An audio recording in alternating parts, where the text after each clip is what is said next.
নমস্কার বন্ধুরা, চেটেপুটে চ্যানেলে আপনাদের সবাইকে স্বাগত। আজকে আমি বাচ্চাদের অত্যন্ত প্রিয় একটা টার্টের রেসিপি এনে হাজির করেছি। আমি এটা পার্লে-জি বিস্কুট দিয়ে বানাচ্ছি।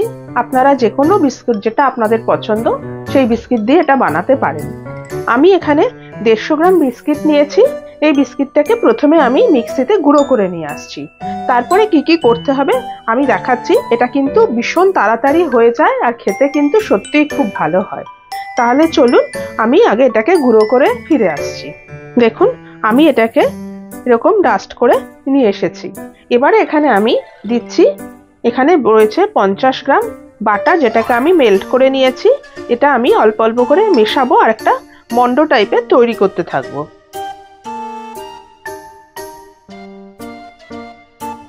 দেখুন এটা আমার প্রায় হয়ে গেছে। এবার এটাকে আমি সাইড করে দিচ্ছি। দেখুন আমি এরকম মাফিন মোল্ড নিয়েছি, যেখানে আমি এরকম মাফিন লাইনারগুলো রেখেছি। এবারে আমি কি করব, এখানে এই বিস্কিট যেটা আমি বাটার দিয়ে লাগিয়ে রেখেছিলাম সেটা আমি এখানে ভর্তি করে দিচ্ছি।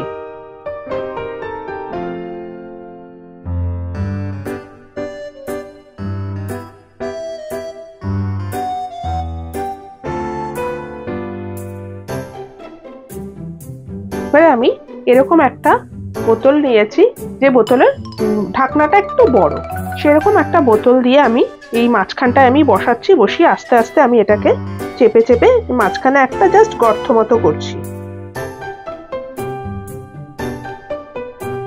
এবারে সাইডগুলোতে আমি আবার একটুখানি বিস্কুটের গুঁড়ো দিয়ে আমি এবারে এটাকে ফ্ল্যাট করে দিচ্ছি পুরো।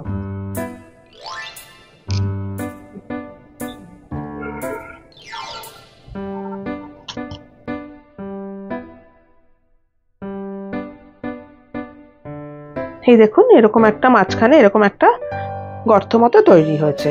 এভাবেই সবগুলোকে করতে হবে, একটু আস্তে আস্তে করলেই কিন্তু সুন্দর হয়ে যাবে সব। এবার আমি বাকিগুলো করে নিচ্ছি। দেখুন আমার এগুলো সব রেডি হয়ে গেছে। এবার এটাকে আমি 30 মিনিটের জন্য ফ্রিজারে রেখে দেবো। এটা কিন্তু নর্মাল ফ্রিজে রাখবেন না, ফ্রিজারেই রাখবেন। এই ফ্রিজারে এটাকে 30 মিনিট রেখে আমি একটা গানাশ রেডি করব। সেই গানাশটা কিভাবে করছি সেটা আপনাদের দেখাচ্ছি।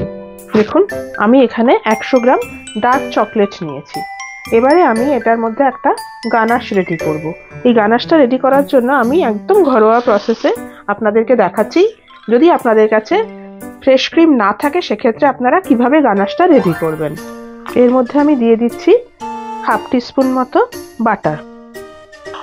এবারে আমি দিয়ে দিচ্ছি অল্প অল্প করে দুধ দিয়ে দিচ্ছি। আমি গরম দুধ দিয়ে দেবেন, একবারে দিয়ে দেবেন না, অল্প অল্প করে দেবেন আর মেশাবেন, না হলে কিন্তু বেশি তরল হয়ে যাবে।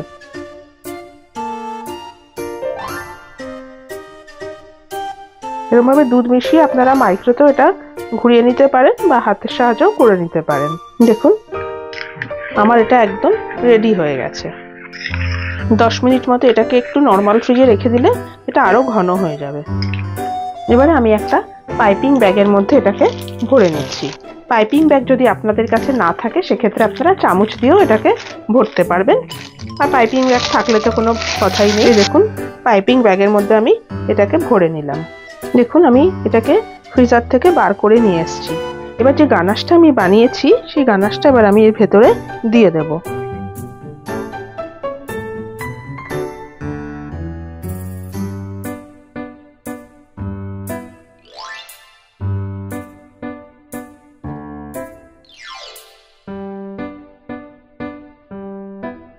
এবার এটাকে আমি একটু ডেকোরেশন করে দিচ্ছি। দেখুন আমি একটু করে উপরে স্প্রিঙ্কেল দিয়ে দিচ্ছি।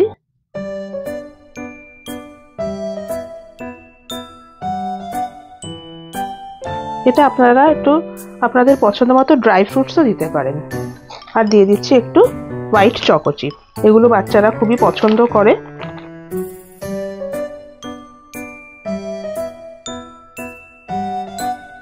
দেখুন এটা আমার একদম রেডি।